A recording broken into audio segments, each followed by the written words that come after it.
আসসালামু আলাইকুম রহমতুল্লাহি ওয়া বারাকাতুহু। আমার ভিডিওগুলো দেখতে থাকুন, দেখতে দেখতে ভালো লাগে, ভালোবাসা হয়ে যাবে ইনশাআল্লাহ। ভূমিকম্পে গুড়িয়ে গেছে আফগানিস্তানের গ্রাম। গত 2 দিন আগেও ভূমিকম্প হয়েছিল আফগানিস্তানে, আবার ফের গতকাল গতকালও ভূমিকম্প হয়েছে। আসুন বিস্তারিত একটু দেখি। শক্তিশালী ভূমিকম্পে পুরো তছনছ হয়ে গেছে আফগানিস্তানের পূর্বাঞ্চল। প্রত্যক্ষদর্শীরা জানিয়েছে ক্ষতিগ্রস্ত অঞ্চলের গ্রামের পর গ্রাম পুরোপুরি গুড়িয়ে গেছে। কেউ কেউ বলছেন তাদের গ্রাম এখন প্রায় সমান হয়ে গেছে, কোনো স্থাপনায় আর অক্ষত নেই। ব্রিটিশ গণমাধ্যম বিবিসি সাংবাদিক ইয়ামা বারিস জানান, আফগানিস্তানের পূর্বাঞ্চলের যে এলাকা ভূমিকম্প আঘাতপ্রাপ্ত হয়েছে সেখানে পৌঁছানোর চেষ্টা করেছেন তিনি।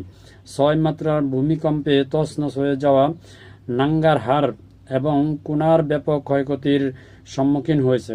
কুনাতেও গত 2 দিন আগেও আবার ভূমিকম্প হয়েছিল। 12 ঘন্টা পার হলেও এখনও উদ্ধার কাজ সম্পন্ন হয়নি। এখনও বহু মানুষকে হাসপাতালে নেওয়া হচ্ছে। সবচেয়ে বেশি ক্ষতিগ্রস্ত হয়েছে দেশটির কুনার প্রদেশে।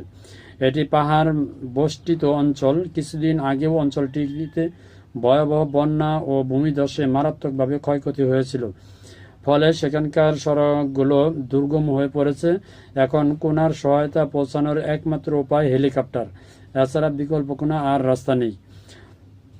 জালালাবাদ সেন্টার হাসপাতালে আসা প্রত্যক্ষদর্শীরা জানিয়েছে অ্যাম্বুলেন্সগুলো এখনও হতাহতদের উদ্ধার কাজে নিয়োজিত রয়েছে। তারা বলছেন শত শত আহত মানুষকে ইতিমধ্যেই হাসপাতালে আনা হয়েছে। তাদের সঙ্গে এখনও মৃতদের আনা হচ্ছে। কুনার প্রদেশে ইন্টারনেট পরিষেবা সীমিত হওয়ায় সেখানে যোগাযোগ করা বেশ কঠিন হয়ে পড়েছে। প্রত্যক্ষদর্শীরা জানিয়েছে গ্রামগুলো প্রায় সমান হয়ে গেছে, সেগুলো এখন শুধু ধ্বংসস্তূপে পরিণত হয়ে আছে।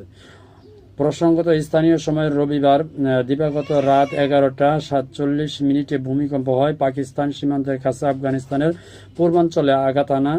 এই ভূমিকম্পের মাত্রা ছিল রিখটার স্কেলে 6। এই দুর্ঘটনায় রিপোর্ট লেখা পর্যন্ত 8 শতাধিক মানুষ এই পর্যন্ত নিহত হয়েছে এবং 3000-এর বেশি মানুষ আহত হয়েছে। সূত্র হচ্ছে বিবিসি বাংলা।